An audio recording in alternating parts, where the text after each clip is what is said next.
just to remind ourselves about the context for this, New Zealanders have rapidly growing savings, and the mixed ownership model provides an opportunity for them to invest in something other than housing.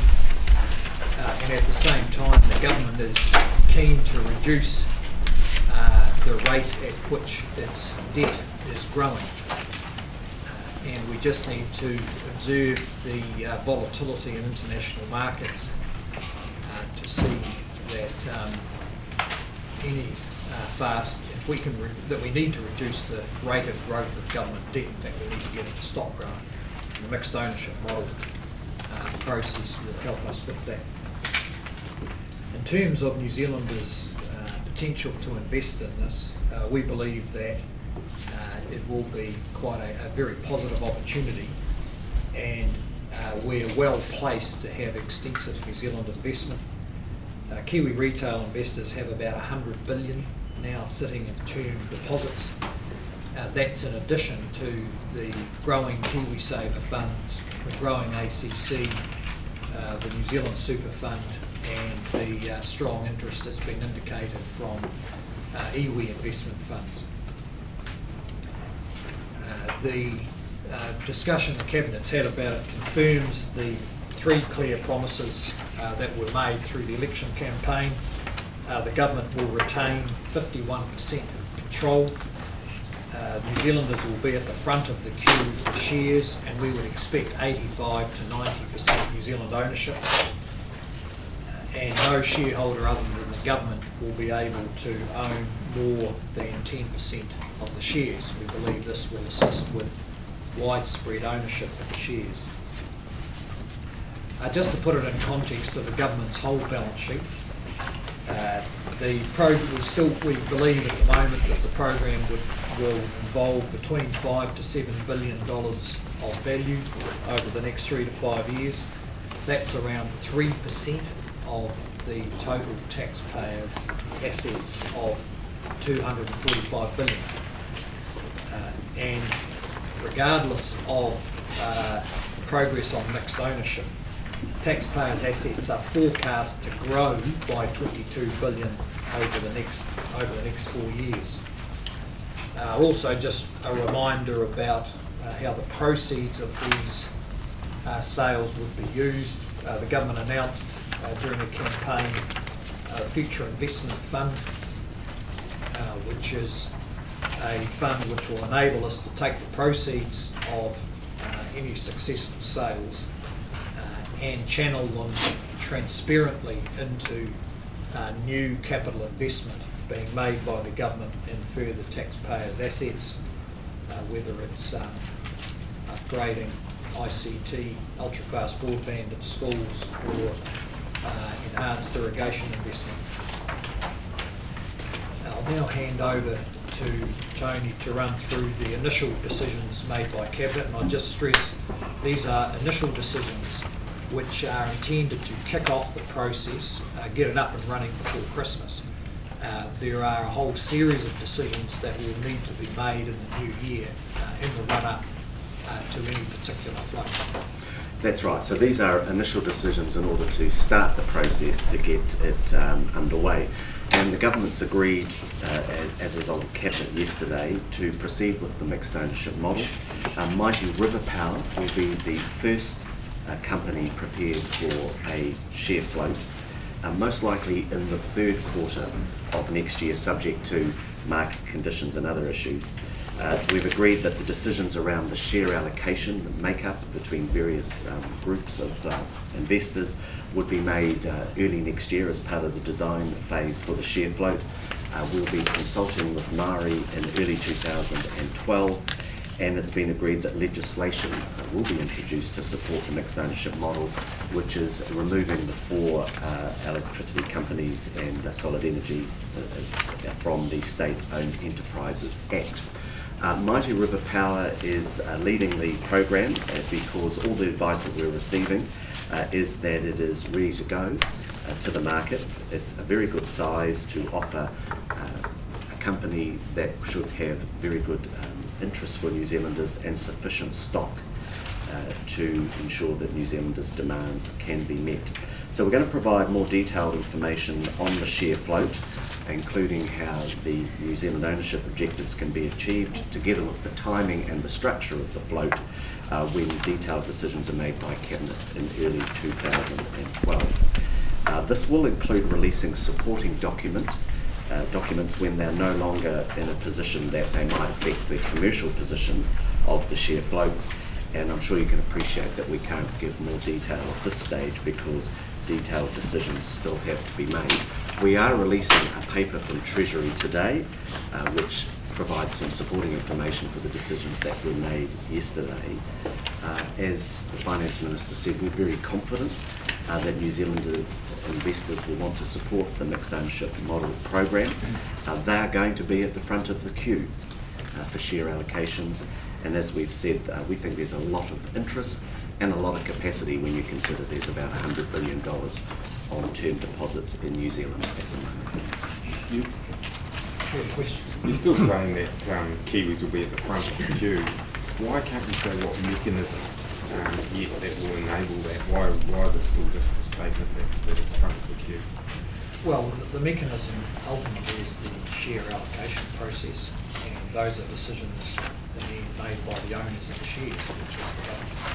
So when will we know exactly how it will work, exactly how a Kiwi will get to the front of the queue? You'll know in March, April, once the due diligence process by the lead managers has been completed. There will be recommendations to the government on how that might be achieved, and we will make decisions at that time. So before any float begins, we'll be quite clear about how it would work for New Zealand investors. Why aren't you able to announce it now? I mean, this policy's been on the table for over 2 years now. Surely you must have some ideas on the mechanism that you can tell the public now. Well, it'll be very much dependent on what comes out of the due diligence process and the market soundings that the lead managers undertake. It's quite clear there are a range of options, from making sure there's guaranteed allocations for New Zealand investors through to whether you might have various incentives for people to hold shares for length of time, etc. So those sorts of decisions will be made early next year, informed by the work that the lead managers have undertaken in the due diligence process. Will law changes be required to allow the front of the queue option for Kiwis? No, there won't be law changes required for that, because those are decisions that the owners, that's the government, makes. We're retaining the right to decide what the share allocation is, and that is in order for us to assure people that we're putting New Zealand investors at the front of the queue. So there could be an allocation, an incentive there for New Zealanders who want to buy shares and sign up for holding them for a long period of time. Is that what you... Well, those decisions will be made early next year, informed by the advice of the lead managers of the float. But we would want to be quite clear that we've given a very strong undertaking that we want New Zealanders at the front of the queue, and we will be informed of the various options that we've got to make that happen. You say the timing will depend on, it will be subject to market conditions. What sort of market conditions will trigger a delay? Well, it's a bit hard to anticipate that. I mean, so far, we think the market conditions are, in the absence of very significant events, are likely to be reasonably positive, both because the demand for this kind of investment could well be greater when wheelchair markets are a bit more volatile, because these are companies people know about and they're utilities. Interest rates tend to be still coming down around the world. That could make these kind of companies more attractive in general. So just because there's some uncertainty in the world economy doesn't mean that there will be negative conditions for a float, but as the Minister has said, those are decisions that the government will be making closer to more like March and April than now. Yeah, because certainly if you look at what's happening in New Zealand now, in uncertain economic times, people invest in utilities. And you've seen on the New Zealand share market strong performance in Port of Tarrant, Trustpower, Vector, and so I think that indicates there will be a lot of interest in these utility companies. You say that Mighty River Power is the first up. Has any work been done on what will be next? There's been, focus of this decision has just been on who should be first. There'll be ongoing work on the rest of the schedule, because there'll be different things to be considered about the readiness of the companies, the size of those companies. Bear in mind here, we're only 10 days after an election. Prior to the election, we were not exceeding the mandate that the government had. So while there's some work being done on that, it's certainly not definitive yet. Do you have an indication of which will be next, and what will be the determining factors? You talk about size in terms of preparing. Well, there hasn't been any decisions about it. I mean, there's been some advice put forward, but it's pretty early advice. But those factors such as broader economic conditions, the size of the tranches, the size of the flight that you think the market can handle after the first one, and the readiness of the companies. Mighty River Power first, because it's so big that you'll be able to offer shares to lots more people. Yeah, well, it's first for a number of matters, a number of reasons. One is it's a company whose management and board are very well known to the market. That it's a company that has a strong record of performance. It's also a company that is of a good size to take as the first offering in this program. And I think that all stacks up for the reason why the advice has come forward, and we supported that Mighty River Power should be the first. Very well known to the market, long-term chief executive, long-term understanding of their performance, and of a sufficient size that it could be the first, and that's the decision that we made. But one of the conditions is that you have to be satisfied that the regulatory environment adequately protects consumers. It's only last year that the reforms flowing from the Leighton Review were enacted. Isn't it too soon to tell whether they'll deal with competition concerns? Well, we're confident that it's improved the market, and it's been illustrated by the amount of switching that's going on. There are one or two other, there are other ongoing regulatory issues that affect different companies in different ways, and that's one of the factors that we've taken into account. What's the legislative program here? I mean, are you going to have select committees? Are you going to pass this under urgency? Because you haven't got a lot of time, and there's obviously a crowded water paper with a bunch of other things the government wants to do. Well, it will clearly be a high priority for government. It's relatively straightforward legislation, and we'll put it through the process. So we'll go through select committee, you can guarantee that? Yeah, we'll go to select committee. Yeah. It's very technical, Bill. So why then are you having extra consultation with Māori? I mean, why don't you have that consultation with the Select Committee? Well, they'll be, of course, free to take part in the select committee process. But there's a record now on issues, important issues for the government of consultation with Maori and past court decisions and so on. So we want to make sure that process is handled in a way that's going to run smoothly. But more directly, these companies all have relationships with iwi, the relevant iwi, and there's been a strong expressions of interest from iwi, and I think they're keen to discuss with the government how they can make sure they get the best possible opportunity, because they see themselves, as I think others would, as sound long-term owners of this kind of New Zealand business. So the legislation removing the companies from the SOE Act will obviously also include the 49% cap, and will it have reference to no more than 10% of any? What chance of iwi getting first dibs as the Maori Party has lobbied for?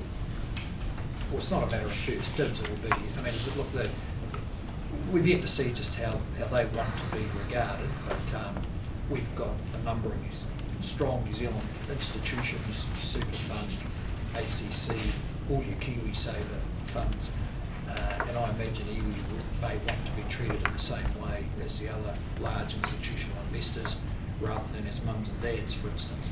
Why not, why not legislate? You say the expectation, this is the expectation, is 85 to 90 owned by New Zealanders, so why not legislate for that as well, and say there's a minimum of 10 or 15% foreign ownership? Well, because the government's intent is very clear. I think it would be a bit difficult to go into a legislative process, go into a sales process where you need a bit of flexibility with some kind of statutory bar in it. That could have quite an effect on the value taxpayers get. So we're happy to be judged by the result of the share allocation. So the reality is that the value will be greater, if the taxpayers will be greater if more than 10 or 15% sold overseas, isn't that true? Well, look, theoretically, the value could be greater if you sold the whole thing to some international corporate, but we've made it quite clear from the start we're not doing that.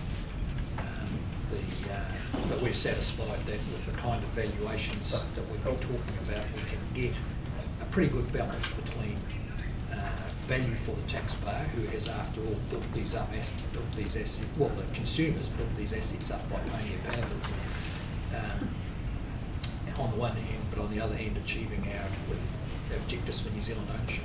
In terms of where the money is going, it's not really going to new capital investment, is it, so much as paying down the rate of debt growth? I mean, it's the capital investment is giving with one hand and taking with another, right? Well, the good news is here is it achieves both. I mean, we get cash, which we're short of, to invest in things which otherwise we may not be able to do, like the National Education Network for Learning, which is a pretty large, expensive exercise. On the one hand, on the other hand, we have less. It'll reduce our need to go to debt markets where small, highly indebted countries borrowing money is increasingly seen as a risky thing to do. So with that school upgrade that some of this money's going to go to, I think the $1 billion that the Prime Minister announced, will the upgrade not start until shares are sold? This year, all the capital that the government spent through June 2012 was included in the last budget, and then by budget 2013 we'll have the opportunity to see what the landscape looks like there. But certainly to be able to proceed with some investments, to be able to proceed you need the cash, and we haven't got the cash. So that school, because $1 billion is going towards upgrading school from these share sales, upgrading the school network. That upgrade won't start until the third quarter of 2012 when you start selling shares. Is that correct? Well, when we do the capital budget in 2013, you've got to remember when we allocate capital in the budget, those are usually for multi-year programs, so they're spread out across years. On any given day, we need the cash to pay the bills, to the people, to the builders and the electricians and the plumbers who are doing the work. It will be important to get this cash in if we are to maintain the capital investments that we've talked about. Yeah. But I don't think it's going to be. We don't anticipate. But that specific policy isn't accounted for in the government's accounts just yet, is it? No, that's right. So, in order to start spending money on that policy, you'd have to sell these shares first, or else you'd have to borrow more than you'd originally planned on. Yeah. And we don't anticipate a problem with timing, if that's the question. The question is timing. We think the timing looks fine. We'll have the cash to be able to make progress.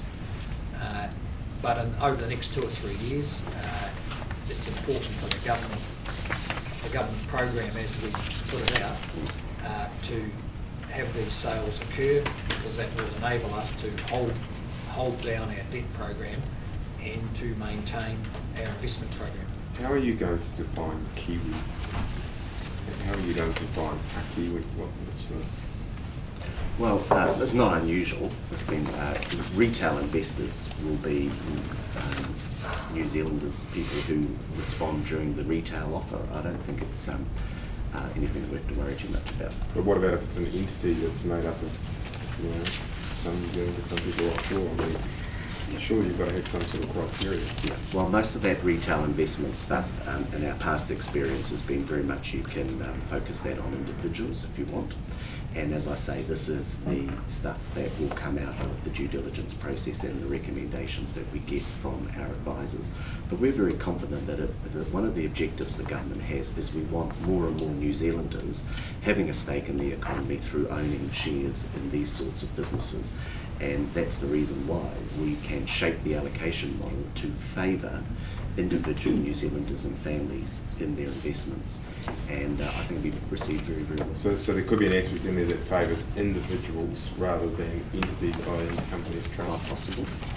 Mr. Ryall, myself and my wife, we are a mum and a dad, and I earn what I would consider quite a healthy whack compared to many other New Zealanders. At the moment, there's no way we could afford to buy any of these shares. How widespread do you think the so-called mum and dad uptake of these shares is going to be? Do you think it's basically going to be concentrated in the very echelons of the scale of salary and wage? I don't think so. If you look at what happened in the last time that the government had a series of floats underway with the Auckland Airport, the Capital Properties and Contact Energy, you had very, very significant numbers of New Zealand investors, a couple of 100,000 when it came to Contact Energy. So that was a whole lot of people decided they'd like to invest some of their savings in these businesses. And I expect we're going to have very widespread interest from a whole lot of people. There will be people who may want to put $500,000 in. They may want to. There may be those who may be in a position to put some more in. I think all the experiences will get a wide-ranging number of New Zealanders interested. I think there's a couple of other aspects to that too. One is, of course, the ongoing market. So if people can't afford it at the time of the float, they can go and buy later. That's one of the benefits of it being on the stock market. And the other thing is that most Kiwis will end up with an interest in these companies directly through their KiwiSaver accounts, and then a bit more indirectly through New Zealand Super Fund, ACC, both of which are entities that they contribute to every year. Are you guys thinking of buying shares? No, we won't be buying shares in the initial offering because work ministers and their staff will be precluded from doing that. It's not appropriate that we're involved. The first sale at the end of 2012 is of 50%, earning roughly $80 million on that at the moment in terms of the underlying numbers you've got here. We talked about $1 billion. Do you have a range of expected return? 700 to 1 billion, or what for the half? You mean the of Mighty value River for Power? The value for the actual... Of Mighty River Power, half of Mighty River Power. What are you expecting to get? Well, that'll be something that will come out of the advice eventually. And then there's public valuations for the companies available now. If we assume a discount rate of about 8%, then we would be talking about $1 billion. Is that what you have in mind? Look, you wouldn't want us speculating on what It's the not price is going to be. There's a number of valuations that are out there for people to look at. I don't think it's appropriate when we're looking at a sales process for the owners to be indicating the range that they expect to get at this time. Will you be forecasting rising earnings over the period, like in the IPO prospectus?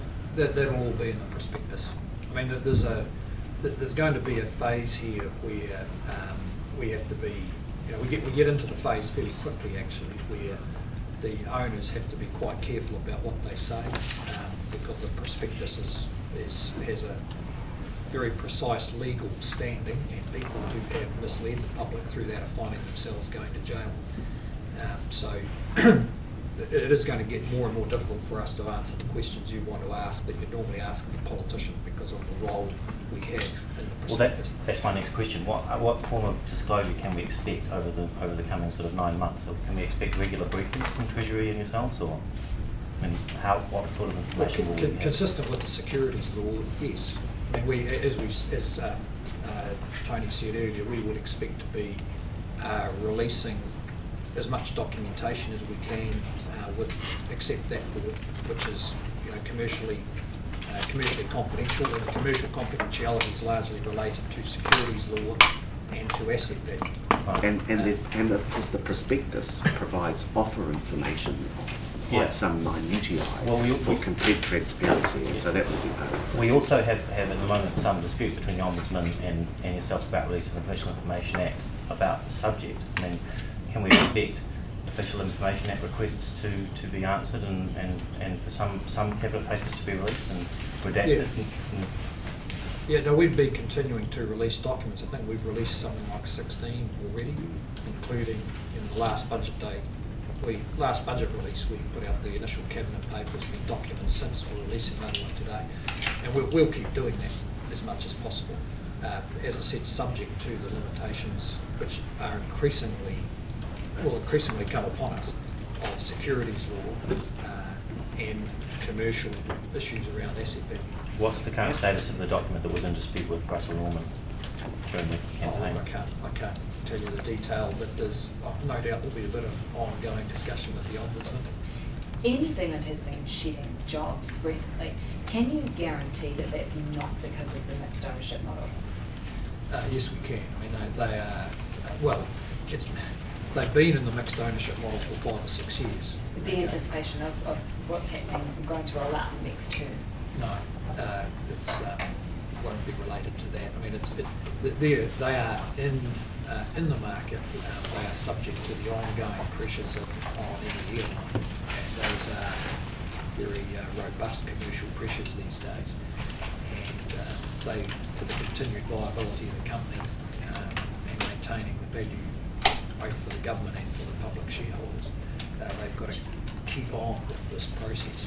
And it's a good example, actually, of a company that, with the additional market pressure on the mixed ownership model, it works. It has been very innovative. It's kept changing. It's had to keep changing to stay viable, and they're just going to continue. I mean, what change do you expect to happen with these energy companies once they've been partially privatised? I mean, you look at Contact Energy and people who have been clients of that, and as one who shifted from Contact to a state-owned energy company because it provided better service. I mean, you know, what do you expect then?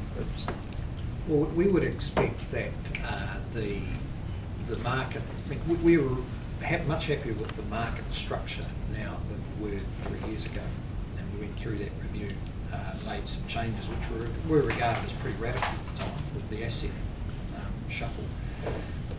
So we're pretty happy that you're getting into conditions now which will be similar to what they are after say Mighty River has floated. And these companies have been focusing on having to adapt to a more competitive market with lower electricity growth, lower demand growth for the last 12 months or so. They've read the signals from government that there's a possibility of a mixed ownership model, and I think they've actually done a pretty good job of getting themselves in shape. And from a consumer's point of view, what matters is that they've got a competitive market, and the indications are in the last 6 months that consumers are seeing how competitive it can be. And part of the assessment of these companies for the sale process will be investors looking at it and saying, well, you know, is this a competitive market where it'll be hard to grow, and where there'll be pressure on prices that will tend to push the value down a bit that they're willing to bid? Or is it a market where they can keep sticking up their prices because it's not very competitive? Mr. English, while we have a competitive market, prices have increased 10% over the past 18, 12 months, and over the previous 12 months prior to that, and we expect them to continue to. I mean, I think forecast electricity prices are forecast to continue to rise. Is that not so? Well, there'll be all that information will be part of the prospectus, and I'm sure the media speculation around the value of these companies.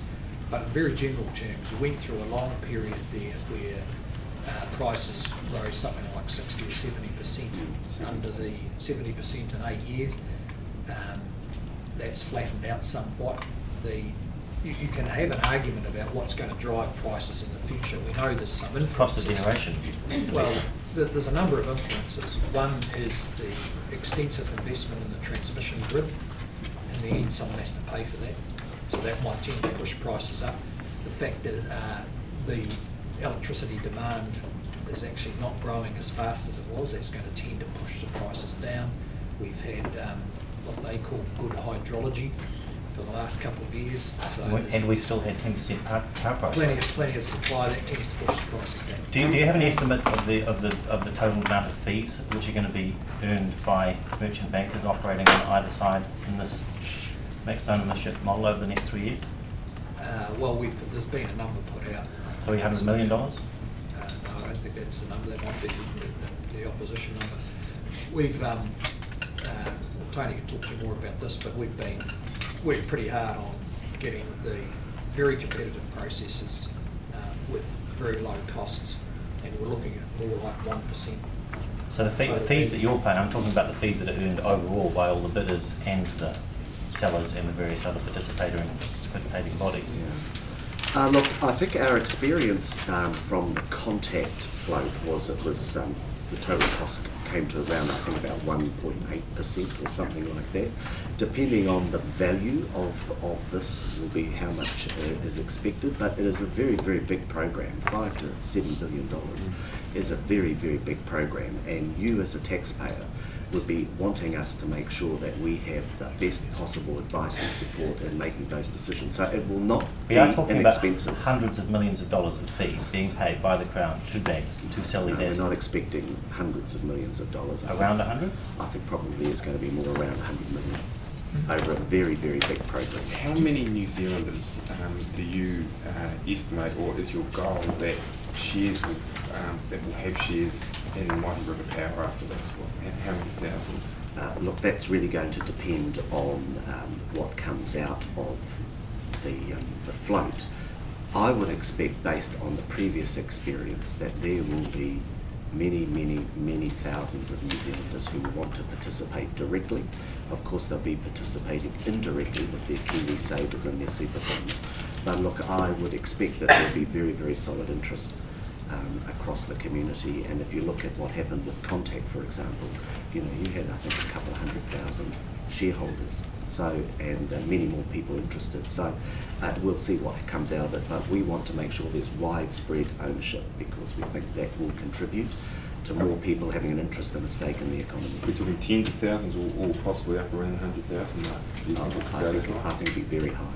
Currently, 1/3 of the New Zealand electricity market is in private hands. Once your sell down to 51% is completed, what will that be? I couldn't tell you. 66%, 2/3? Couldn't tell you off the top I of think my it head. is 66%. Yeah. I mean, Based on the numbers in here. The important, what's important is the market structure and the regulation of it is going to matter more in the long run than the ownership. And issues like energy security through the, now I think $3 billion investment in the electricity grid. And those are the things that are going to matter about the deal consumers get. It'll be hard to do things like... It's more important than ownership, as you say. Why is it that the privately owned Contact Energy is charging significantly higher prices to retailers than the state-owned generators? Well, and that's based on MEDs and figures. Well, the market will sort that out, but I think any company that thinks it can maintain a consistent higher price than everybody else is going to run into some difficulty. This time last year, I seem to recall Joe Brownlee decided that that Meridian should be made to sell Tekapā and purchase something else. I can't remember what it was. Have a swap, I think, with Genesis. You're not going to be able to do stuff like that after the next ownership model is in place, are you? No, you wouldn't be able to override the Property owners owners. of the assets. I mean, the government's ongoing role will still be through the electricity, what's now the Electricity Authority, as the regulator of the market, and this doesn't change any aspect. Well, their hands will be tied to the extent that you won't be able to direct the state-owned enterprises to move assets around and change the configuration of the network in any constructive way, will you? Well, we think we've had a pretty thorough look at it and got it Perfect, into as it is now. Well, we've got it into a more competitive position, and then the ongoing dynamics of the competitive market will improve that. With iwi, what's the benefit of them being treated like a KiwiSaver or ACC institution? What benefit to them is there?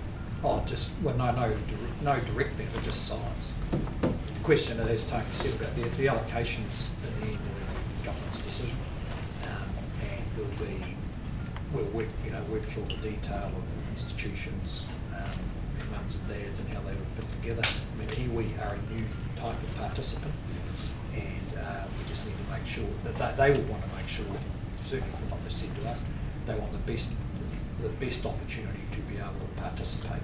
Exactly. Not in a concessionary way, but just to make it clear there's a pathway for iwi to participate in this. But that could mean that, you know, an allocation goes to KiwiSaver funds, an allocation goes to ACC, and allocation goes to iwi being treated as an institution. The allocation policy isn't made that way. You'd make decisions will be made about retail investors, New Zealand institutions, that sort of. Yeah, but So if it's in the New Zealand if iwi go in as a New Zealand institution, they'll be sort of treated separately to mums and dads, won't they? They would be, if they're considered as a New Zealand institution, they get to participate in the pool of shares that is available to New Zealand institutions. There's no concessions in there. No, I'm not They saying get to that, participate. but it is a different area. Iwi could possibly be in a different area to mums and dads, couldn't they? And that's the discussion we've got to have. I mean, it's as simple as that if they bid for, 50 million of shares, and mums and dads are bidding for 5,000, Exactly. well, clearly they're going to be treated differently. And do you expect iwi to perhaps create an umbrella organisation of all iwi across New Zealand and bid as one? I expect that they will do, well, they'll organise themselves in a way that enables them to get the best value out of it. I mean, in the end, it'll be up to them. But we could see them bid as one, couldn't we? That would Yes, be- that's possible, but I think they want to know, because they're a new type of institution, a new type of bidder, there has to be some discussion about just where they fit. Do you have any advice on what these preferences might mean for New Zealand's trade deals, whether they contravene those in any way? Well, it's not preferences. Sorry? We're not talking about preferences. Or about any of these things about putting New Zealanders at the front of the queue, whether that would Okay. contravene? Yes, we have had advice about that, and there's no problem with the trade deals. If there's enough demand from New Zealand shareholders, is it possible that there'll be zero foreign ownership? As if this demand that you say is out there eventuates, or will there be a specific pool or a specific offering to foreign institutions? Well, we haven't really made detailed decisions about that. I guess that's a possibility. We haven't considered it in detail. There's 100 billion apparently lying around in basically lazy assets. Why do you need 5 years to do it? Well, I wouldn't say the lazy assets are bank deposits in New Zealand. Is the way the world's been. They've occasionally been interested in making sure they've got a secure investment. So we'll find out. Okay, that's, as the Minister said, they go through the due diligence process with respect to Mighty River, and then March, April will be more decisions about them in particular, and we'll get a sense over time of what the appetite is for some of that money to shift out of bank deposits into this sort of investment. You're not worried that you're putting yourself at the whims of the electorate because they might vote you out next time, and then half of these companies won't get floated like you've promised all these KiwiSaver people who want high-yielding utility stocks? Oh, we think they'll be pretty happy with it, and they might even, some of them who didn't vote for us this time might vote for us next time. Do you have a concern if there's a switching out of deposits into these shares, that the banks will have to increase their reliance on offshore funding markets that are rather stressed at the moment? That it cuts across what the Reserve Bank is trying to do.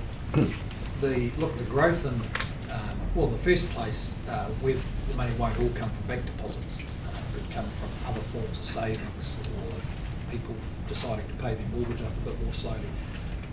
Who knows? They'll make their own decisions. We don't think this would be of a scale that it would affect things like the core funding ratio. At the moment, deposits are growing at something like 7 to 8% per year, and that's giving the banks plenty of headroom over the core funding ratio. We're going to have to leave it there, guys. Thank you. So just finally, we'll make sure that you get some regular briefings at the beginning of next year on how the whole